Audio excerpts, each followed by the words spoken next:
Continue with second chapter taxation of company. हमने पहले lecture में कंपनी के बारे में पूरा थ्योरी पार्ट कंप्लीट किया है। अब इस लेक्चर से अपन पूरे न्यूमेरिकल सॉल्व करने वाले हैं। तो एक बार की पॉइंट्स रिवाइज करते हैं कि रिगार्डिंग कंपनी आपको क्या क्या ध्यान में रखना है।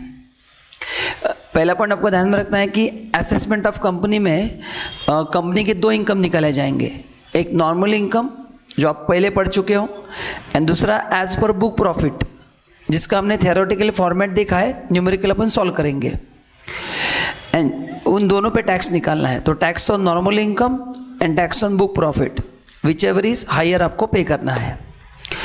बुक प्रॉफिट का रेट 18.5% होता है एंड नॉर्मल रेट्स जो अपन ने पढ़े वैसे ही है कि डोमेस्टिक कंपनी के लिए 30% रेट है, कैजुअल इनकम के लिए 30% है, लॉन्ग टर्म शॉर्ट टर्म के लिए 20% है। ये रेट सब मैंने आपको पहले लेक्चर में बताया है।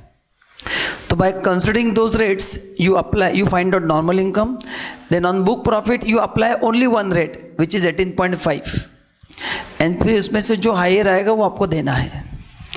फिर अपन ने पढ़ा था concept of MAT credit. Sir क्या होता है mat credit?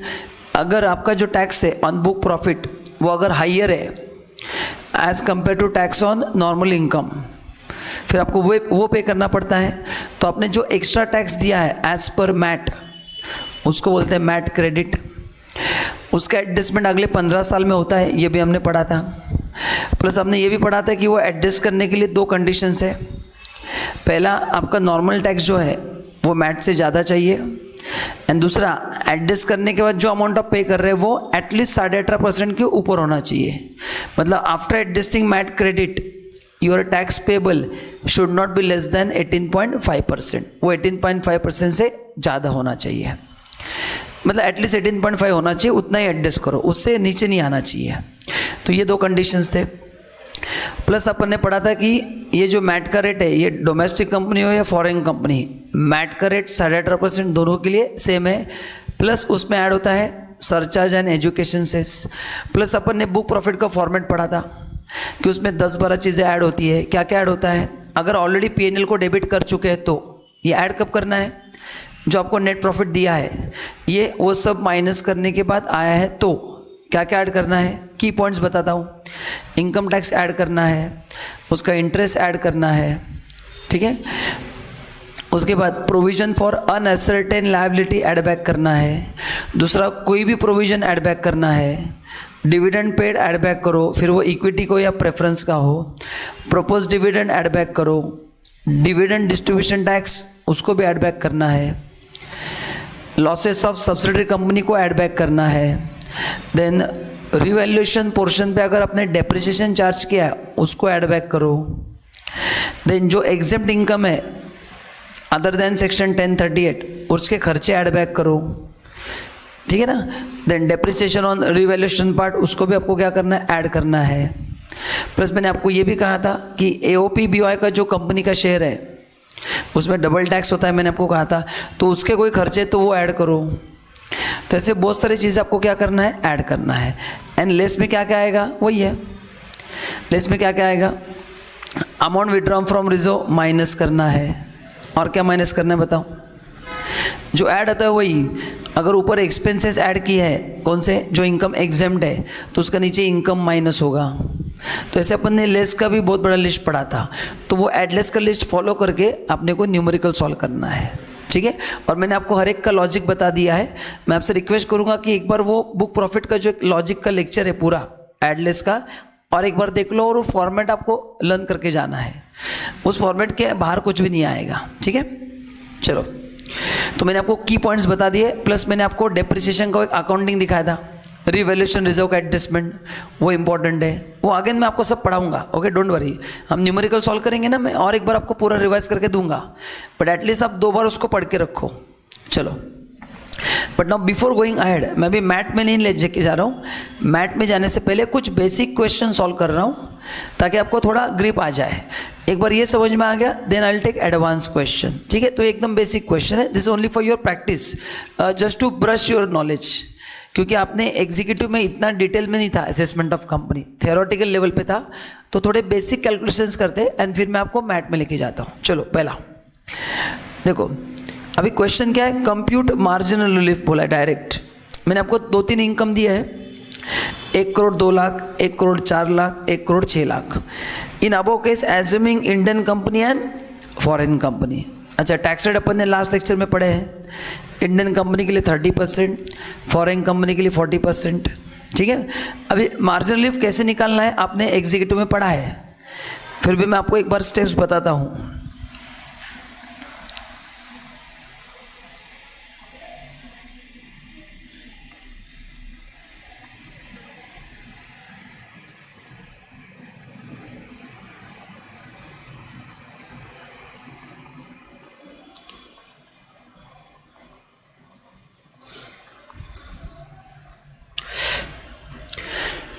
How to calculate marginal relief? Step 1.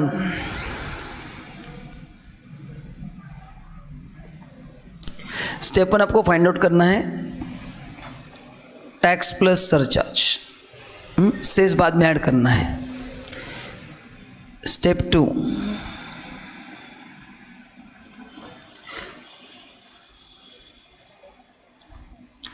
Marginal relief is equal to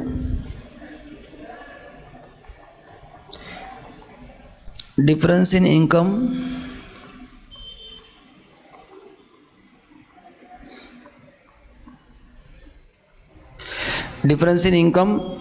minus difference in tax. तो इनकम का डिफरेंस माइनस टैक्स का डिफरेंस, या उल्टा है? याद आ रहा है आपको क्या है? क्या difference in tax minus difference in income है? सोचो, अगर आपको याद है तो। या तो मैं तो लिखने वाला हूँ ही। एनीवन कुछ याद आ रहा है? आप दो इनकम को कंपेयर करते हैं, so difference in tax minus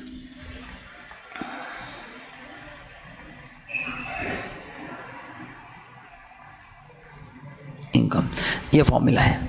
then step 3 में आपको क्या करना है? Deduct marginal relief and add cess बाद में ऐड करना है। तो स्टेप 2 में रिलीफ निकालो और उस रिलीफ में से आप क्या करो? सेस ऐड करो। तो ये स्टेप्स 3 स्टेप से आपने एग्जीक्यूटिव में किया है। ये मैं एक जस्ट रिवीजन ले रहा हूँ, क्योंकि आपने जो एग्जीक्यूटिव में किया है वो इंडिविजुअल का किया है, ये कंपनी का अलग है, बट ये बहुत आसान है कैलकुलेट करना। मैं आपको सब समझा, तो आप भूल गए तो चिंता मत करना, सब बता दूंगा। तो ये 3 स्टेप आप लिख लो, फिर मैं आगे बढ़ता हूँ, सब बताता हूँ। बस पहले लिख लो तीनों स्टेप फटाफट।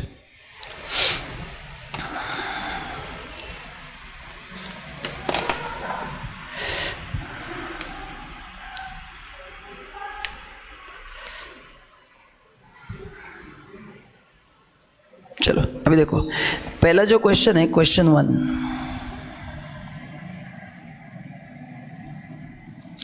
उसमें इनकम है 1 करोड़ 2 लाख।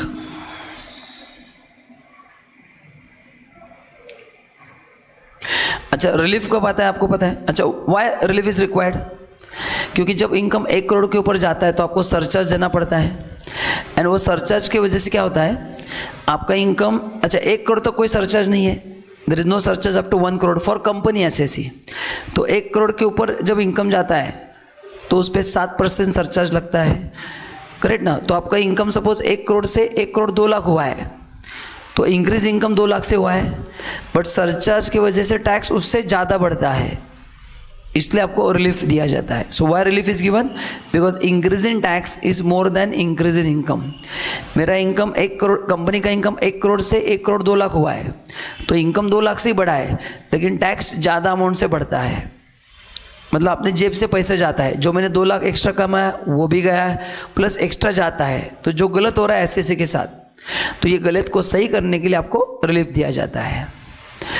ओके, तो ये उसका लॉजिक मैंने बता दिया है। तो देखो, अभी जब 1 करोड़ 2 लाख आएगा ना, आपको कंपेयर करने के लिए 1 करोड़ लेना पड़ेगा, क्योंकि 1 करोड़ पे कोई सरचार्ज नहीं है। आपने को देखना पड़ेगा कि आपका टैक्स कितने से ज़्यादा हुआ है। तो ज़्यादा हुआ ये कब पता चलेगा? जब आप इस अमाउंट को 1 करोड़ से कंपेयर करोगे। सो 3 कॉलम करो,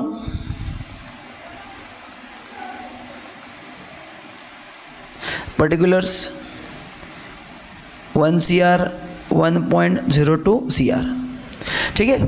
तो 1 करोड़ अपने को कंपेयर करने के लिए लेना है, ताकि अपने को डिफरेंस समझना है कि मेरा इनकम तो 2 लाख से बढ़ा है, टैक्स किसने से बढ़ रहा है, एंड अकॉर्डिंगली रिलीफ दिया जाएगा।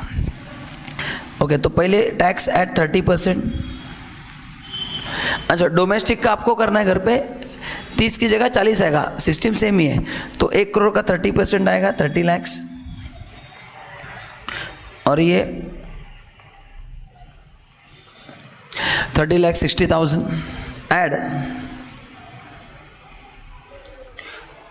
सरचार्ज यहाँ पे नहीं आएगा, क्योंकि आप to 1 crore no surcharge. 1 crore के ऊपर है तो आप टू 10 CR, अपने पढ़ा था पहले लेक्चर में, 7% है। सो करो 30,60,000 इंटू 7%।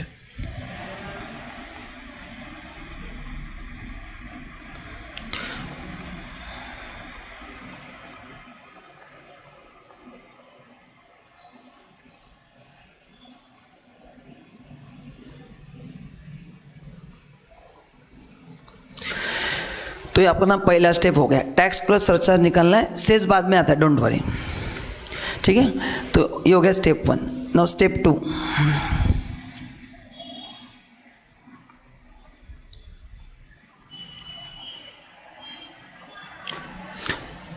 Margin relief. क्या फॉर्मूला देखो ऊपर लिखा है, difference in tax minus difference in income. So difference in tax कितना है, 32 लाख एंड 32,74,200 एंड 30 लाख, इन दोनों का डिफरेंस, इन दोनों का और इन दोनों का डिफरेंस, डिफरेंस इन टैक्स। तो बोलो कितना डिफरेंस है, 274,200 minus difference in income 2 lakh.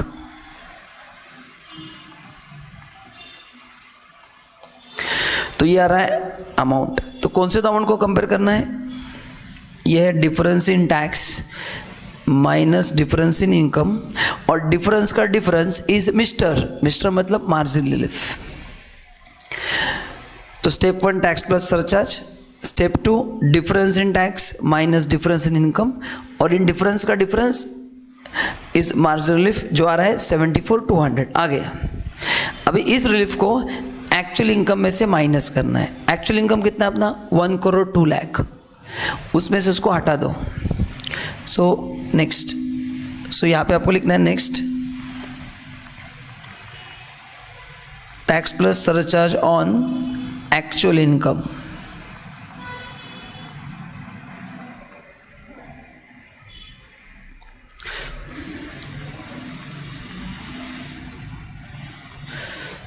Less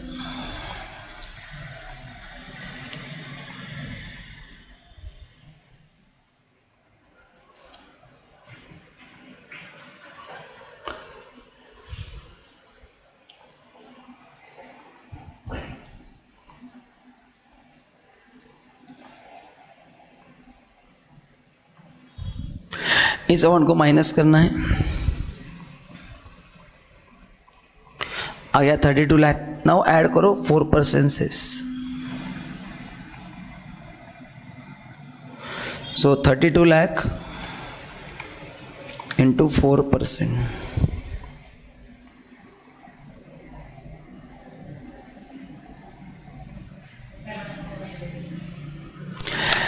$33,28,000 इतना आपका टैक्स आएगा। तो ऐसा रिलीफ दिया जाता है। याद है क्या, आपने एग्जीक्यूटिव में किया था वही सिस्टम है, खाली इंडिविजुअल के लिए अपन स्लैब अप्लाई करते थे। तो क्या करना है, एक बार आप लिख लो, फिर अपन और एक बार रिवाइज करते हैं। और मैं एक ही क्वेश्चन लेने वाला हूँ, ये मैंने आपको एक जस्ट आइडिया दिया है। रिलीफ के क्वेश्चन फाइनल में नहीं आते, बट कैसा है, असेसमेंट ऑफ कंपनी सिलेबस में है, आ गया तो आपको आना चाहिए, इसलिए मैंने एक रिविजन लिया है। So I will be doing only 1 question, सभी के लिए वैसा ही करना है। एंड कुछ की पॉइंट्स आपको बता के रखता हूँ ताकि आप कंफ्यूज नहीं होंगे। लिख लो पहले, फिर मैं आगे बढ़ता हूँ।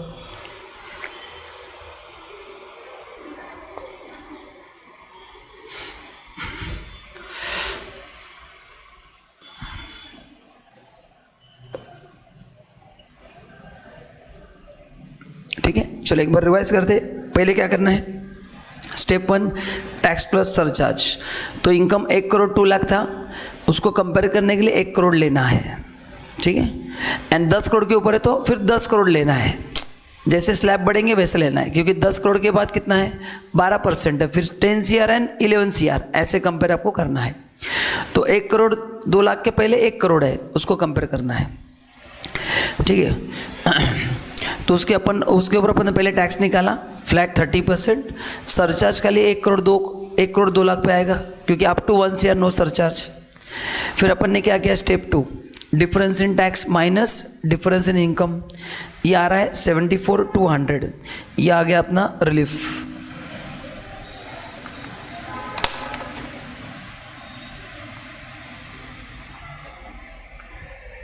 ये अपना क्या गया रिलीफ। फिर इस रिलीफ को जो अपना एक्चुअल इनकम है 1 करोड़ 2 लाख, 1 करोड़ को तो अपन ने कंपेयर करने के लिए लिया है, तो 1 करोड़ 2 लाख में से इसको माइनस करो, फिर आएगा 32 लाख एंड इसमें फिर 4% से ऐड करो। सो this is how relief is given. I hope आपको आइडिया आ गया है।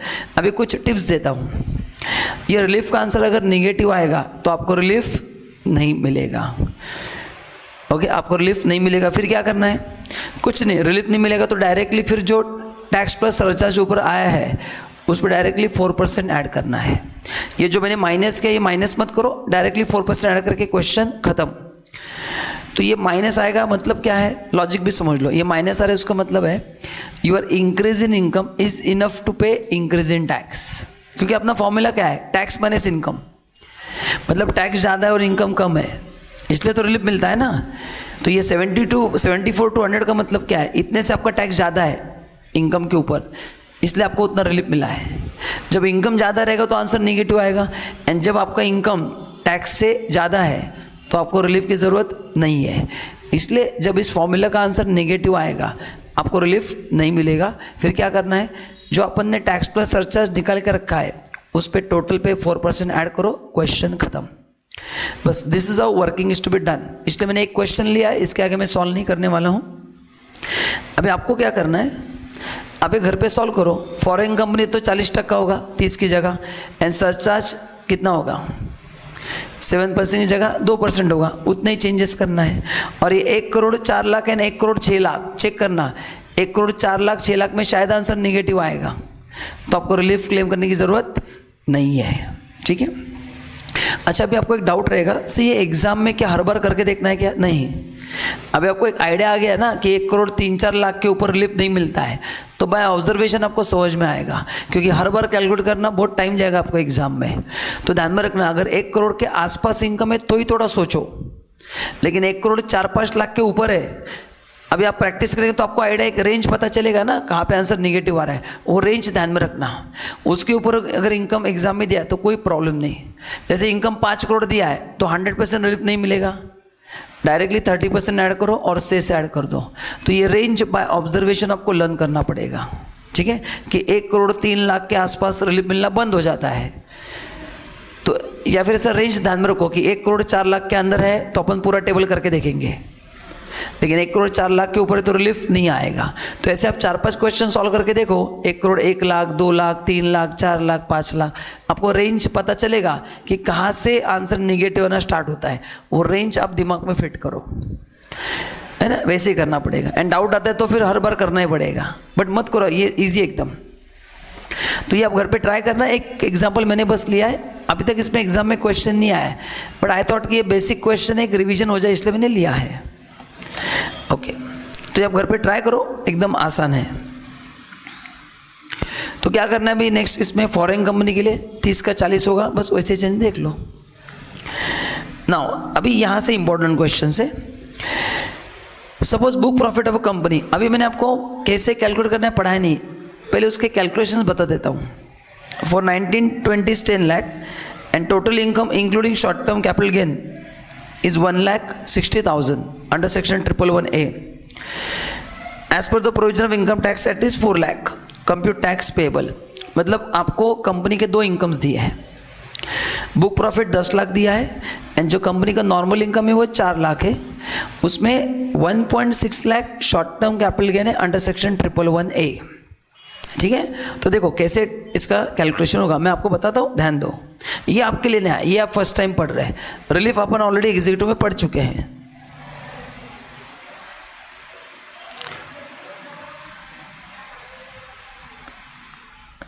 Question 2,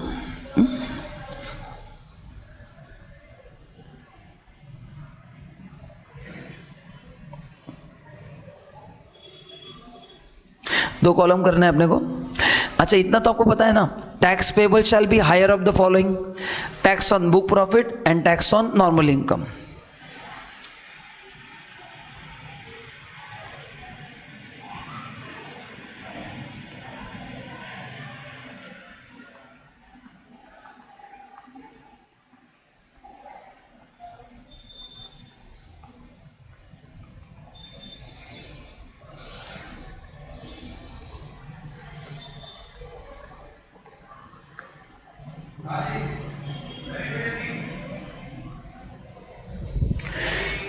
tax payable shall be higher of the following. पहला, tax on book profit.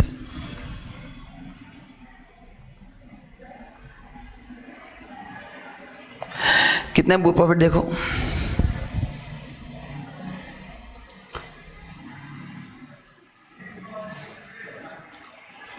$10 lakh दिख रहा है आपको? 10 लाख है, सो उसका 18.5%।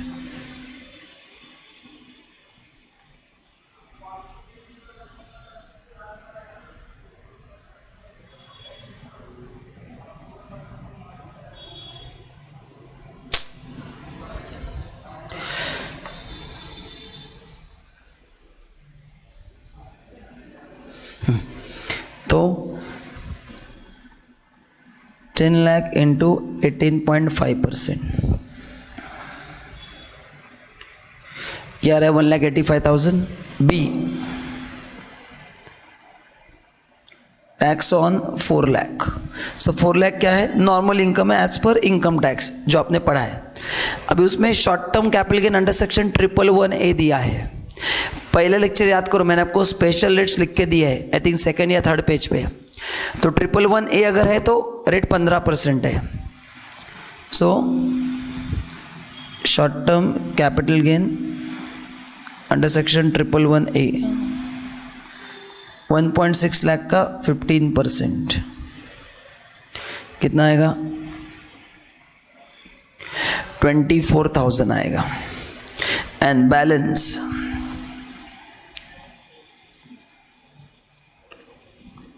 2.4 लाख, 4 लाख माइनस 1.6 लाख, उस पर 30%, 72,000।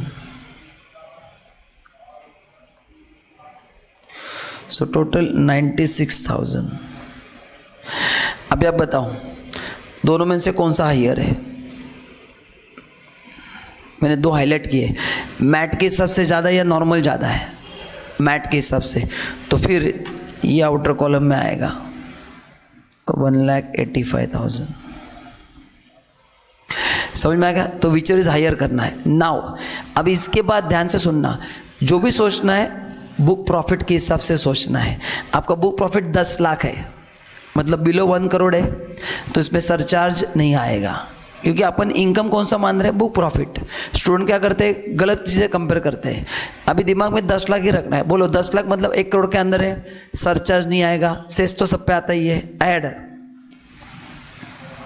4% हेल्थ एंड एजुकेशन सेस, तो 1,85,000 का करो 4%, 7,400।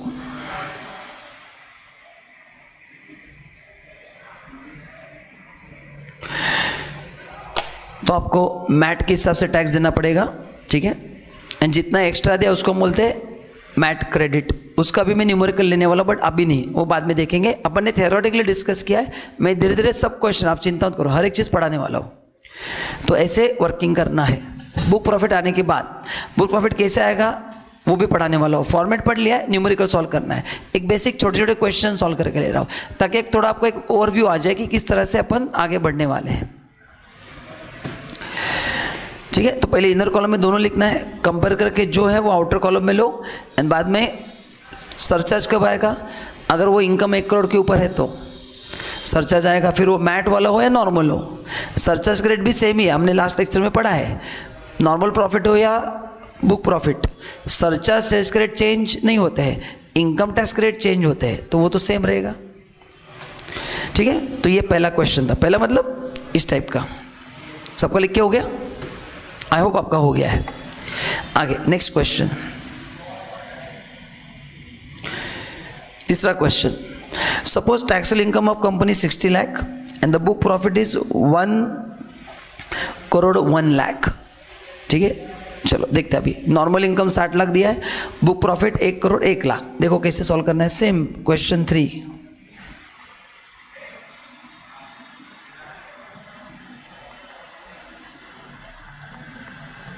3 कॉलम करो, पर्टिकुलर्स रुपीज रुपीज। ठीक है, same statement, tax payable shall be higher of the following।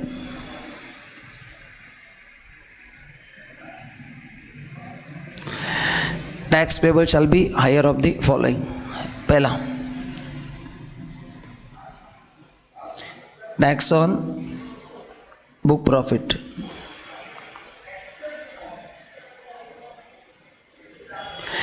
कितना टैक्स ऑन बुक प्रॉफिट?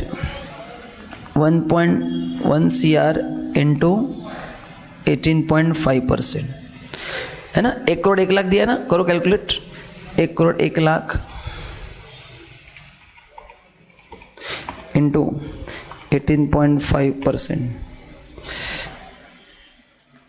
18,68,500 बराबर है ना।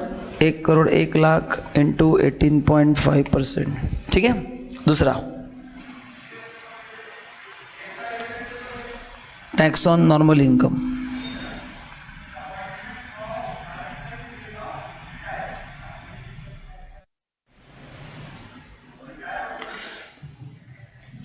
वो 60 लाख दिया है, 60 लाख का 30%, 18 लाख। ठीक है, तो नॉर्मल इनकम 60 लाख का, डोमेस्टिक कंपनी के लिए 30%, फॉरेन है तो 40%। मैट के रेट चेंज नहीं होते, डोमेस्टिक हो या फॉरेन 18.5 ही रहेगा। नॉर्मल रेट चेंज होते हैं। अभी विच एवर इज हायर, तो ऑब्वियसली इन दोनों में से कौन सा हायर है? बुक प्रॉफिट ज़्यादा है तो आपको वो टैक्स देना है। अभी इसके बाद स्टूडेंट गलती करते हैं। अभी देखो, बुक प्रॉफिट का इनकम कितना है? 1 करोड़ 1 लाख है, तो सरचार्ज आएगा बट रिलीफ भी मिलेगा। मैंने कहा था ना 1 करोड़ 2-3 लाख के आसपास है, तो आपको चेक करना पड़ेगा। तो पहले अपने को चेक करना पड़ेगा कि इसमें रिलीफ मिलेगा कि नहीं मिलेगा। तो आगे ऊपर का टेबल बनाना पड़ेगा एंड फिर अपन डिसाइड करेंगे। ठीक है, तो ये तो कंफर्म है अभी कि बुक प्रॉफिट के हिसाब से टैक्स देंगे। तो अभी अपना डीम इनकम कितना माना जाएगा? 1.1 करोड़ 1 लाख। तो चलो अपन देखते फिर। अभी काम करो, इसमें आप ऐसा लिख के रखो, लेस, मतलब अपन बाद में इसका नोट बनाते हैं, लेस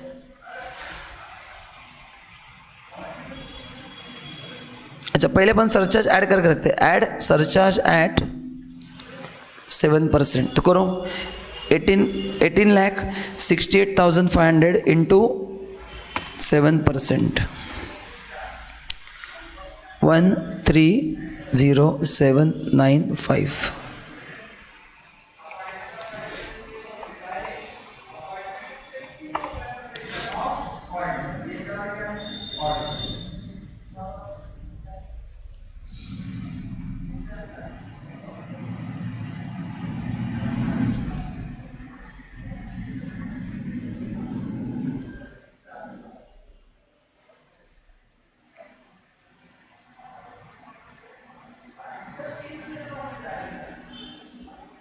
ठीक है, तो 7% ने ऐड करके रखा है। रिलीफ का कैलकुलेशन चेक करते हैं, अगर आएगा तो माइनस करेंगे, नेगेटिव है तो माइनस नहीं करेंगे।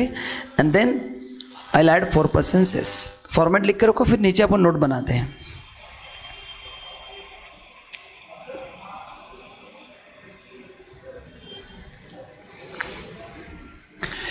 लिख के हो गया सबका? चलो, तो अभी वही 3 स्टेप्स फॉलो करेंगे। 1 करोड़ 1 लाख इनकम है,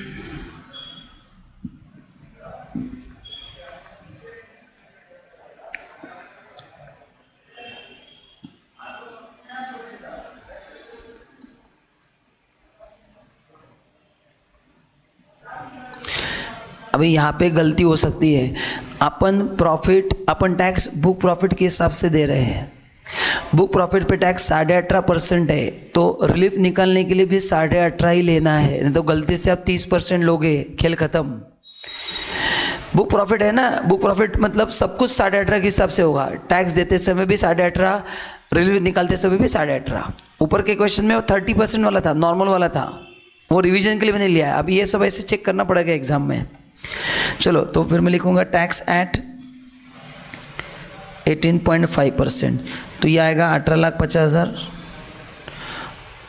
और ऊपर का अपन ने निकाल के रखा है 18,68,500, एड सरचार्ज एट 7,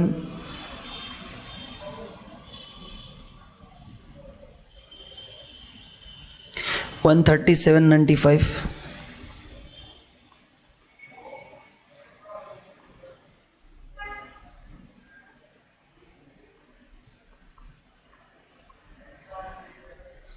ठीक है। चलो, नाउ स्टेप 2 क्या है, डायरेक्टली करता हूं, मार्जिनल रिलीफ।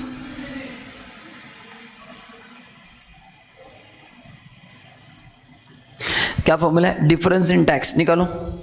सो 19,99,295 माइनस 18,50,000, 149,295 माइनस 1 लाख,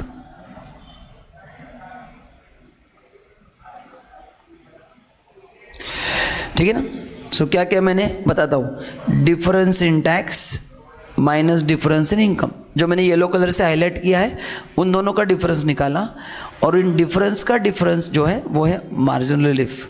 तो एक बार कैलकुलेशन चेक करो, 19,99,295 माइनस 18,50,000 माइनस 1 लाख बराबर है 49,295। ऊपर लिख दो, खत्म क्वेश्चन।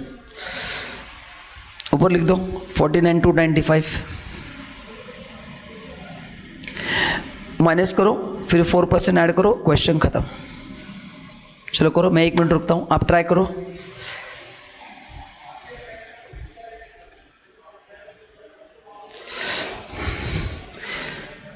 सो यहां से माइनस होगा,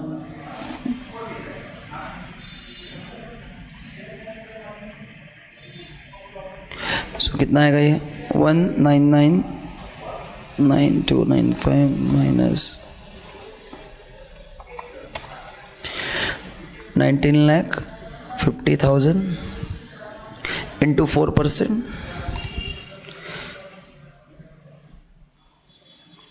78,000, 20,28,000।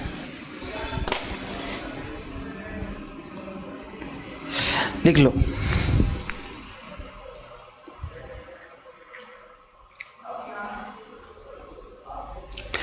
तो क्या क्या पहले अगेन कंपेयर किया, बुक प्रॉफिट पे 18.5%, नॉर्मल इनकम पे 30%, जो हायर आ रहा था वो आउटर कॉलम में लिया, वो हायर जो आ रहा था वो बुक प्रॉफिट था 1 करोड़ 1 लाख, मतलब अगेन 1 करोड़ के आसपास था, इसलिए अपन ने क्या किया, उसका रिलीफ निकाला, एंड आंसर पॉजिटिव आ रहा है मतलब रिलीफ मिलेगा, निगेटिव आ रहा है तो रिलीफ नहीं मिलता। तो पॉजिटिव आ रहा है 49,295, इसलिए वो पहले हमने माइनस किया, पहले सरचार्ज ऐड किया 7% से, फिर वो रिलीफ माइनस किया, एंड फिर 4% ऐड किया, है ना। That's it. So final answer is 20,28,000।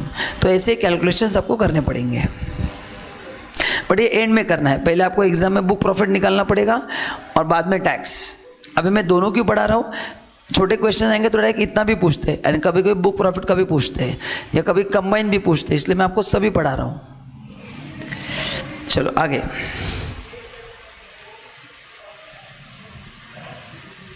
Now question 4. XYZ Limited is a domestic company, has a total income of 50 lakh as per the normal provision, मतलब 50 लाख पे 30%. The book profit of the company 110 lakhs. Compute tax liability. चलो same format.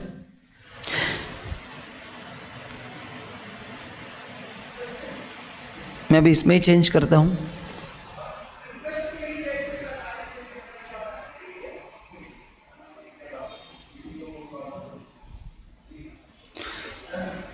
एक minute, income कितना में देख लेते हैं एक बार। ये 50 लाख है और ये 100, ठीक है। नॉर्मल इनकम 50 लाख और ये 110 लाख, ठीक है। Question 4,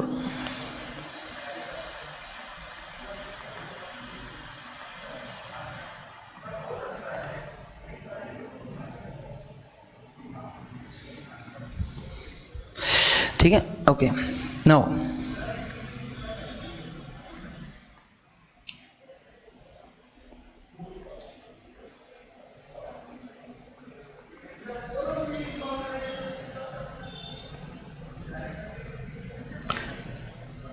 tax payable shall be higher of, same पहला 50 लाख का 30%, 15 lakh, and book profit 110 lakh into 18.5%। करो, 1 करोड़ 10 लाख का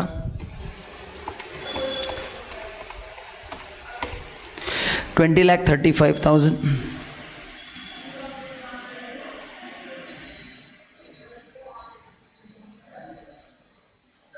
अगेन बुक प्रॉफिट ज़्यादा आ गया। अभी बुक प्रॉफिट 110 लाख है दोस्तों, इसमें रिलीफ नहीं आएगा क्योंकि ये मतलब 1 करोड़ 10 लाख है, तो ये 3-4 लाख के ऊपर है। So I am very much sure कि इसमें रिलीफ नहीं आएगा। एंड आप कैलकुलेट भी करोगे रिलीफ तो आंसर निगेटिव आएगा। तो ऐसे आपको ऑब्जर्वेशन से लर्न करना पड़ेगा। और मैंने आपको रेंज बता दिया है कि 1 करोड़ 3 लाख के अंदर है ना, 1 करोड़ 4 लाख, सॉरी 4 लाख के अंदर है, तो कैलकुलेशन करो। अब पहला क्वेश्चन सॉल्व करो। मैंने आपको पहले क्वेश्चन में 3 दिया है, 1 करोड़ 2 लाख, 1 करोड़ 4 लाख एंड 1 करोड़ 6 लाख। आपको उसमें ऐड आ जाएगा, वो उसी के लिए दिया कि ताकि आपको एक रेंज मिल जाए कि कौन से इनकम के बाद रिलीफ नहीं आएगा। But one thing is sure, 1 crore 10 lakh पर रिलीफ नहीं आएगा। तो इसलिए डायरेक्टली मैं कर रहा हूँ add surcharge at 7%। So 20,35,000 into 7%, 142,450। So 20,35,000 plus 142,450, 21,77,450 plus health and education cess at 4%, 87098, 21,77,450, 22,65, 64,548, rounded off to nearest 10, वो 50 हो जाएगा। तो एक बार चेक करता हूँ मैं, 20,35,000 प्लस 7% प्लस 4% बराबर है। So 22,64,588 rounded off to 550, rounded off to क्या होगा 550, ऐसे टैक्स आएगा। तो ये 1 करोड़ 10 लाख पे रिलीफ नहीं मिलेगा, आई एम वेरी मच श्योर। आप पहला क्वेश्चन सॉल्व करो, उसमें एक आंसर निगेटिव आने वाला है, तो आपको ऑटोमेटिक आइडिया आ जाएगा। तो ये था question 4। Is this clear to everyone? चलो आगे बढ़ते हैं।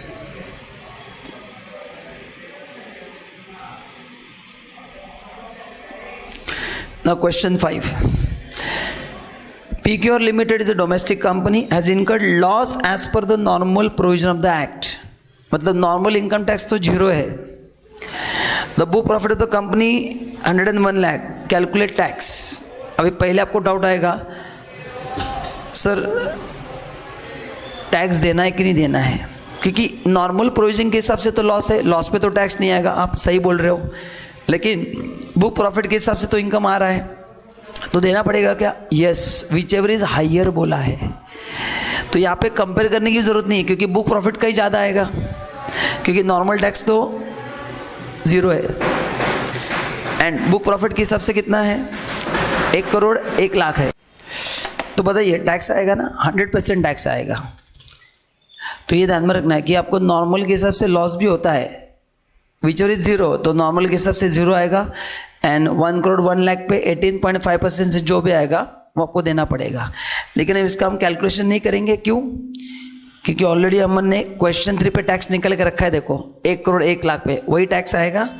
तो इसका आंसर जो होगा वो एज पर क्वेश्चन 3 होगा, क्योंकि इनकम मैंने दोनों जगह पे सेम रखा है। सो बस इसमें लर्निंग पॉइंट क्या है कि नॉर्मल इनकम में लॉस भी रहेगा तो भी ये प्रोविजन अप्लाई होगा. So tax on normal income is 0 and on book profit 18.5 whichever is higher, तो ये देना पड़ेगा आपको. चलो आगे. ABC limited foreign company has a book profit of 100.2 lakhs. इस total income as per the normal provision of act is loss. Same कि normal provision के हिसाब से इनको लॉस हुआ है, लेकिन बुक प्रॉफिट है तो इनको भी टैक्स देना पड़ेगा. खाली फ़र्क कहाँ पे होगा फॉरेन कंपनी के लिए, यहाँ पे भी रिलीफ आएगा क्योंकि 100.2 lakhs है, मतलब आपको रिलीफ का वर्किंग करना पड़ेगा. सेकेंड चेंज ध्यान से सुनना, यहाँ पे सरचार्ज आपको 7% नहीं लेना है, 2% लेना है, क्योंकि फॉरेन कंपनी के लिए सरचार्ज कितना है 1 से 10 crore 2%, above 10 crore 5%. Domestic company के लिए 7% और 12%. तो दिमाग में जब आप रिलीफ निकालते हो ये ध्यान में रखना है कि फॉरेन कंपनी है तो सरचार्ज का रेट 2% एंड 5%, डोमेस्टिक कंपनी है तो 7% एंड 12%. ये समझ के कैलकुलेशन करना है, नहीं तो आपका पूरा आंसर गलत हो जाएगा. ठीक है, तो ये भी आप ट्राई कर सकते हैं 100.2 lakhs पे. चलो अच्छा, काफ़ी बच्चों को एक दिक्कत रहती है, ये लैक्स में जो है ना ऑड आंसर्स आते हैं, मतलब जब अमाउंट लैक्स में आते हैं अपन थोड़ा कंफ्यूज हो जाते हैं.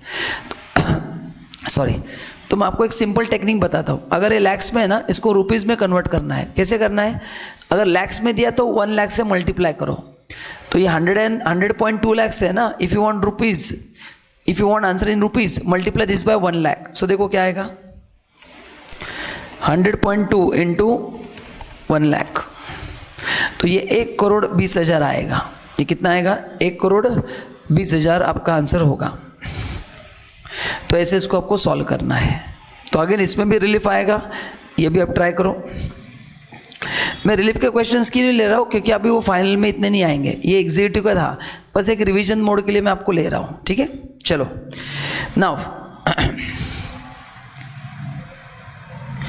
Now question 7. अभी ये इंपॉर्टेंट क्वेश्चंस है.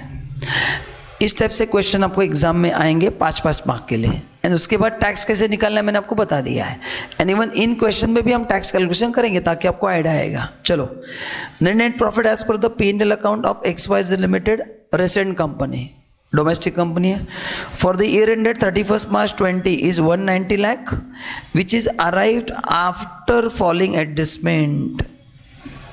मतलब ये जो 190 लाख का जो प्रॉफिट है ये 1 2 3 4 माइनस करने के बाद हुआ है.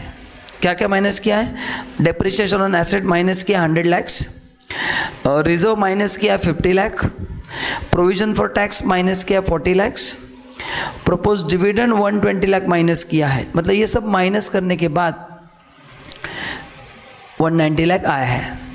Further following information also provided, आपको एडिशनल डेटा दिया है. पहला, net profit include 10 lakh receive from subsidiary company. तो ये जो 190 का जो प्रॉफिट ऊपर दिख रहा है उसमें 10 लाख सब्सिडरी कंपनी से मिला हुआ है. Okay, provision for tax include, मतलब ये है ना, this is connected to 3. 16 lakh of tax payable on distribution of profit, मतलब ये उसमें डिविडेंड डिस्ट्रीब्यूशन टैक्स 16 लाख है. 2 lakh interest on income tax, उसमें interest on income tax 2 lakh है. ठीक है, then adjustment C, depreciation include 40 lakh on revaluation. अच्छा, मतलब ये जो डेप्रिसिएशन है इसमें भी एडजस्टमेंट है. 40 lakh कौन सा है, 100 lakh में रिवैल्यूएशन का है. ठीक है, amount of 50 lakh credited to P&L account was withdrawn from revaluation reserve. मतलब ये जो 190 lakh में जो प्रॉफिट है, मतलब 190 lakh जो इनकम आया है उसमें 50 लाख रिवैल्यूएशन रिजर्व का अमाउंट क्रेडिट करके ऐड हुआ है. ठीक है, the balance of P&L account shown in balance sheet at the asset side as on 31 March 17 was 30 lakh representing unabsorbed depreciation. मतलब एसेट साइड पे जो लॉस है वो 31 March 17 का है, मतलब 2 साल पुराना है, 3 साल पुराना, वो कितना है 30 लाख है. सो अनएब्जॉर्ब डेप्रिसिएशन 30 लाख दिया. Okay, compute the income of the company for the year ended 31 March 20 liable to tax under MAT. ठीक है, अभी देखो ये क्वेश्चन को कैसे सॉल्व करना है. अपन ने जो पहले लेक्चर में फॉर्मेट पढ़ा था वो आपको याद आना चाहिए. नेट प्रॉफिट जो दिया आपको 190 lakhs दिया है। फिर अपन ने ऐड का लिस्ट पढ़ा था। अभी ऐड कब होगा? अगर माइनस हुआ है तो। यहाँ पे बोला है आफ्टर डिडक्टिंग, तो ये बी केयरफुल, धड़ाधड़ ऐड नहीं करना है। ऐड कब होगा? अगर माइनस हुआ है। तो बताओ ये जो 190 का अमाउंट दिया है ये सब माइनस करने के बाद दिया है कि नहीं? हाँ, तो इसमें जो जो रिकवर्ड हो अपन ऐड करेंगे, ठीक है, एंड जो जो रिकॉर्ड हो माइनस भी करेंगे। चलो तो मैं एक एक आपको आराम से समझाता हूँ। आइए, तो पहले नीचे फॉर्मेट में लिखिए। देखो मैंने यहाँ पे दो पार्ट करके दिए, डिडक्शन एंड एडिशन। तो जो ऐड होगा एक कॉलम में लिखेंगे, जो लेस होगा वो एक कॉलम में लिखेंगे, ठीक है। बट नेट प्रॉफिट अभी लिख दो आप आउटर कॉलम में। कितना नेट प्रॉफिट एज पर P&L अकाउंट? 190 lakhs। वो तो ऐड ही होगा ना प्रॉफिट में, इसलिए ऐड कॉलम में लिख दो 190 lakh। चलो आगे।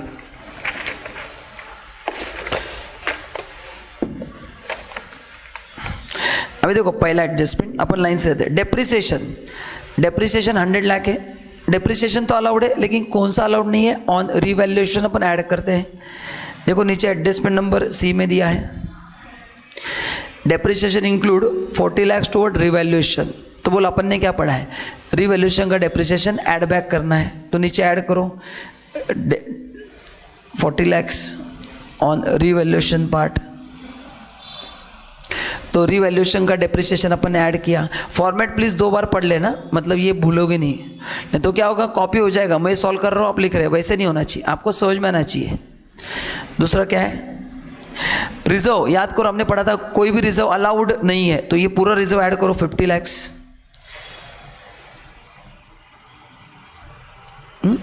आगे नेक्स्ट क्या है? प्रोविजन फॉर टैक्स 40 लाख है। देखो नीचे एडजस्टमेंट बी है, उस 40 लाख में 16 लाख डिविडेंड टैक्स का है, 2 लाख इंटरेस्ट है, 18 लाख का हिस्सा मिल गया। बाकी 22 लाख क्या है सर? बाकी 22 lakh provision for income tax है। मतलब 40 लाख में 3 पार्ट किया है।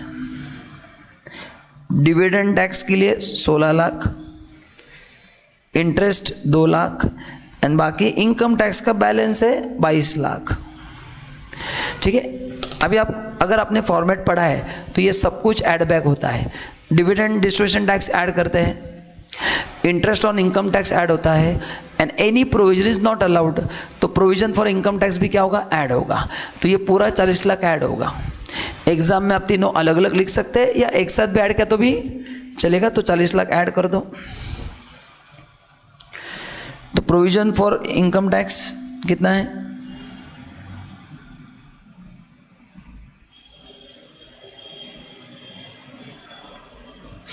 ये पूरा एक साथ ऐड कर देता अपन 40। 40 में 3 है, क्या है? 16 + 2 + 22, जो मैंने आपको ऊपर दिखाया वो मैंने तीनों एक साथ ऐड कर दिया है। नाउ प्रपोज डिविडेंड, ये भी क्या होता है? याद करो, ऐड बैक होता है। ऐड करो। बट देखो मैं ऐड बैक क्यों कर रहा हूं? क्योंकि 190 इज अराइव्ड आफ्टर बोला है, ठीक है ना, तो ही ऐड बैक करना है। एंड अगर बिफोर है तो फिर बराबर है, फिर माइनस नहीं किया तो आगे ना आप उसको ऐड मत करो। माइनस किया है तो ऐड होगा, अगर माइनस नहीं किया तो फिर ऐड करने की जरूरत नहीं है। फिर एकदम सही किया है तो ये चेक करना है बिफोर है या आफ्टर है। तो ये ऐड बैक कब करना है? अगर 190 जो प्रॉफिट है, this is after doing all this adjustments. आगे बढ़ते हैं। तो पहले चारों हो गए। डेप्रिसिएशन 40 लाख ऐड किया, रिजर्व पूरा ऐड बैक किया, प्रोविजन पूरा ऐड किया, डिविडेंड पूरा ऐड हो गया। आगे net profit include 10 lakh received from subsidiary company. 190 में 10 इंक्लूड है। देखो अभी इंक्लूड है तो एक ही हो सकता है, या तो माइनस होगा या तो इग्नोर होगा, या तो माइनस या तो इग्नोर। अभी इंक्लूड है मतलब आपको लेस में जाके देखना है। जरा लेस का फॉर्मेट पढ़ो, किधर बोला है क्या कि profit from subsidiary company minus करना है? किधर भी नहीं बोला है, तो इसको इग्नोर करना है। ध्यान से सुनना, बुक प्रॉफिट का जो फॉर्मेट है वो रिजिड फॉर्मेट है। जितना 10-12 चीज़ें दिया है उतना ही ऐड होगा एंड जो दिया है वो लेस होगा। ये इनकम है ना, इनकम ऑलरेडी ऐड हो चुका है, तो या तो ये लेस होगा तो इग्नोर होगा। आप पढ़ो लेस का फॉर्मेट। मैं 1 मिनट रुकता हूँ, आपको लेस में कहीं पे भी नहीं मिलेगा। So this is not there in that less format, तो इसलिए उसको इग्नोर करना है। तो what is the learning point? Book profit का फॉर्मेट रिजिड है। जो मैंने ऐड बोला है उतना ही ऐड करना है, जो लेस बोला है उतना ऐड लेस होगा। इससे ज़्यादा कोई है तो उसको इग्नोर करना है। जो ऐड में भी नहीं और लेस में भी नहीं, इग्नोर करना है। तो हम इस एडजस्टमेंट को इग्नोर कर रहे हैं।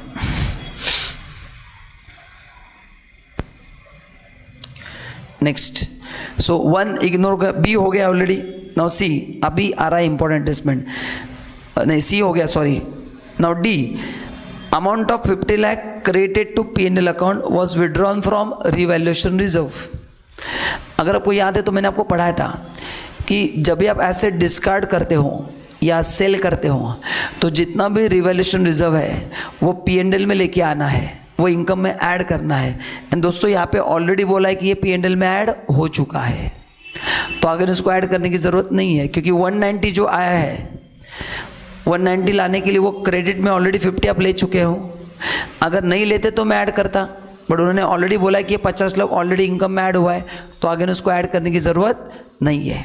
लेकिन अभी आपको अगर याद आ रहा है तो मैंने आपको कहा था कि आपको एक सेल्फ एडजस्टमेंट करना पड़ेगा। क्या? सुनो,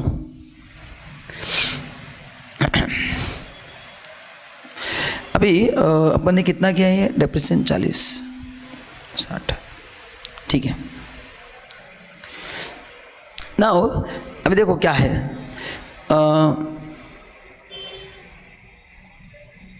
अच्छा ये जो एडजस्टमेंट है ना, अब इसको इग्नोर करो, ये और ये सेम ही है। मैंने क्या किया, डबल 2 फॉर्मेट बना के दिए। मतलब एक ऑप्शन है कि आप ऊपर 100 को ऐड करो और नीचे 60 को माइनस करो, मतलब ऑटोमेटिक 40 ऐड हो जाएगा। लेकिन मैंने अभी डायरेक्टली 40 ऐड किया है तो इसको लिखने की ज़रूरत नहीं है। या फिर अगर आपको लिखना है तो फिर ये पहले 100 लिखना पड़ेगा यहाँ पे, यानी यहाँ पे फिर 60 लिखना पड़ेगा लेस में, तो ऑटोमेटिक 40 ही आएगा। तो अगर ऐसे लिखना है तो ऐसे लिखो, मतलब गलत नहीं, बस 2 तरीके लिखने के हैं। तो मेरे फॉर्मेट के हिसाब से पहले पूरा डेप्रिसिएशन ऐड करो, इसलिए मैंने 100 ऐड कर दिया। और फिर 40 नहीं चाहिए ना, क्योंकि वो रिवैल्यूएशन का है, मतलब 60 माइनस होगा, तो मैंने 60 को माइनस किया है, तो 100 ऐड किया, 60 माइनस किया, ऑटोमेटिक 40 क्या हो गया, ऐड हो गया। तो जिनको डायरेक्ट 40 दिखाना है डायरेक्ट 40 दिखाओ, या फिर 100 ऐड करके 60 माइनस करो तो भी 40 ही होने वाला है।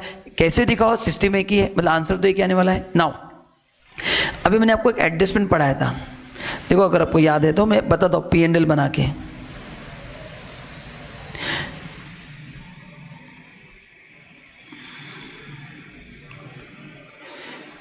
इस क्वेश्चन में क्या दिया है कि P&L में आपने डेप्रिसिएशन रिकॉर्ड किया है on revaluation part 40 and amount from revaluation reserve 50 है। मैंने आपको लास्ट लेक्चर में लॉजिक बताया था कि ये 50 और 40 एक ही अमाउंट में से आते हैं, तो आप क्या कर रहे हैं, 40 को भी इनकम में ऐड कर रहे हैं एंड 50 को भी इनकम में ऐड हो रहा है।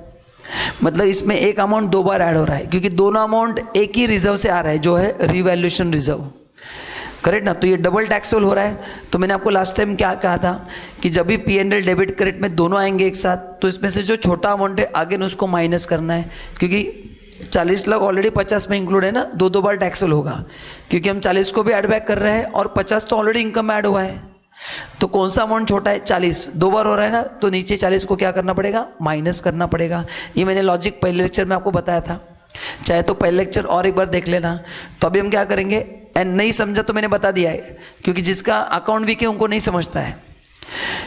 अगर आपका अकाउंट अच्छा है तो बहुत अच्छी बात है, नहीं समझा तो क्या है, डायरेक्ट लॉजिक बताता हूँ। दोनों में से जो छोटा है उसको माइनस करो, तो दोनों में से छोटा कौन सा है, 40, तो आगे नीचे 40 को माइनस करो ताकि डबल टैक्स ना हो। तो देखो ये यहाँ पे 40 है, ठीक है, तो ये 40 लिख दो। Okay, now last the balance of P&L account. हाँ अभी देखो, अगर आपके पास फॉर्मेट याद है तो लेस में एक और एक चीज़ है, ब्रॉड फॉरवर्ड लॉस और business loss, which ever is less minus कर सकते हैं आप, अगर अपने फॉर्मेट ईमानदारी से पढ़ाए तो। देखो तो आपको बिजनेस लॉस 30 लाख दिख रहा है, तो क्या क्या कौन सा माइनस होगा, बिजनेस लॉस और अनएब्जॉर्ब डेप्रिसिएशन, बिजनेस लॉस और unabsorbed depreciation as per books of accounts, as per books of accounts whichever is less. तो इन 2 में से यहाँ पे एक ही दिया है, देखो क्या दिया है आपको, बिजनेस लॉस नहीं सॉरी लॉस दिया है 30 लाख का, बट अनएब्जॉर्ब डेप्रिसिएशन का दिया है। तो तो अनएब्जॉर्ब डेप्रिसिएशन 30 लाख दिख रहा है, बिजनेस लॉस नहीं दिख रहा है, मतलब वो जीरो है, तो which ever is less is zero, कुछ भी माइनस नहीं होगा। ये सरप्राइजिंग एडजस्टमेंट है। यस, ये ऐसे ही होता है, क्योंकि वर्डिंग्स देखो, आप बुक प्रॉफिट के लेस में जाके पढ़ो, क्या लिखा है, बिजनेस लॉस मतलब जो अनएब्जॉर्ब लॉस है, या unabsorbed depreciation which ever is less. तो अनएब्जॉर्ब डेप्रिसिएशन कितना दिख रहा है यहाँ पे, 30 लाख, बिजनेस लॉस जीरो दिख रहा है, सो 30 लाख और 20 lakh which ever is less, तो लेस कौन सा है, जीरो है ना, इसलिए यहाँ पे माइनस नहीं करना है। एज पर बुक्स लिखना है, आपको एग्जाम में दो देते हैं, as per income tax, as per books. MAT is as per company act, तो अकाउंटिंग के हिसाब से जो है बिजनेस लॉस या फिर जो अनएब्जॉर्ब डेप्रिसिएशन है अकाउंट के हिसाब से जो लेस है वो माइनस करना है। एक नहीं दिया मतलब दूसरे को जीरो मानना है, तो which is less is zero, खत्म। तो अभी इसका टोटल करना है, ये माइनस वाला होगा 100 एंड प्लस वाला देखो कितना होगा, 190 प्लस 100 प्लस 50 प्लस 40 प्लस 120, 500 आ रहा है, तो 500 ऐड होगा, 100 माइनस होगा, तो बुक प्रॉफिट आएगा आपका 400। बस ऐसे क्वेश्चन आता है 5 मार्क के लिए। अच्छा, आपको ये फॉर्मेट फॉलो करने की जरूरत नहीं, आप डायरेक्टली नॉर्मल फॉर्मेट फॉलो करो। नेट प्रॉफिट 190, ऐड 8-10 लाइन छोड़ दो, लेस 8-10 लाइन छोड़ दो, तो भी चलेगा, कैसे भी करो, कॉलमनर फॉर्म में करो या स्टेटमेंट फॉर्म में करो। आई थिंक आपके लिए स्टेटमेंट फॉर्म इजी रहेगा, तो वैसे करो कि पहले सब ऐड का ग्रुप 8-10 लाइन छोड़ दो, फिर लेस का ग्रुप एंड फिर वो ऐड लेस करना है। बस ऐसे उस क्वेश्चन को सॉल्व किया जाता है। So this is the ultimate, अपन ने जो पहले लेक्चर में पढ़ा ये है। एंड फिर इस बुक प्रॉफिट के ऊपर आएगा 18.5 एंड इनकम टैक्स के हिसाब से जो प्रॉफिट दिया जाएगा उस पर 30%। एंड वो कैसे करना है अपन ने आज पढ़ा है पहले 4-5 लेक्चर में, पहले 4-5 क्वेश्चन में, वो ऐसा है। इसके आगे वो पार्ट होगा, तो ये 5 मार्क के लिए आएगा एंड वो भी आ सकता है 2-3 मार्क के लिए। तो ऐसे पूरा क्वेश्चन सॉल्व करना है। Is is clear? अब इसमें अपन कंपेयर नहीं कर सकते क्योंकि आपको इनकम टैक्स का प्रॉफिट नहीं दिया है। मैट के हिसाब से अपन ने निकाला 400 लाख मतलब 4 करोड़, लेकिन इनकम टैक्स का प्रॉफिट किधर भी नहीं दिया है। सर 190 दिया ना, अरे 190 अकाउंटेंट का प्रॉफिट है, वो अकाउंटिंग प्रॉफिट है। अपने को इनकम टैक्स के हिसाब से प्रॉफिट देते एग्जाम में कि profit as per income tax इतना है, मतलब 3 प्रॉफिट होने चाहिए। ये 190 तो स्टार्टिंग पॉइंट, इसको कंसिडर नहीं करना है अपने को। आपने को किसको कंसिडर करना है, profit as per income tax जो इस क्वेश्चन में दिया, या profit as per book profit जो अपन ने कैलकुलेट किया, and then whichever is higher. तो दोस्तों आज अपन इतना ही करते हैं। ये नोट्स मैंने दिया, आप पढ़ लेना एक बार। एंड ये 7 क्वेश्चन आप रिवाइज करो। मार्जिनल रिलीफ एग्जाम में नहीं आएगा, बस एज अ नॉलेज होना चाहिए, इसलिए मैंने 1-2 क्वेश्चन सॉल्व करके लिए है। तो पहले 4-5 क्वेश्चन सॉल्व करो, ये एक बार पूरा देख लो, एंड फिर अगले लेक्चर में हम इससे और डिफिकल्ट क्वेश्चन सॉल्व करने वाले हैं। मैं ये लेक्चर यहीं पे क्यों रोक रहा हूँ, मैं आपको और एक मौका दे रहा हूँ, वो आप ऐड और लेस का फॉर्मेट प्लीज़ एक बार आप पढ़ लो ताकि आपको दिक्कत ना जाए। Okay, thank you. So next lecture में अपन रिमेनिंग सभी क्वेश्चन सॉल्व करेंगे। Thank you so much.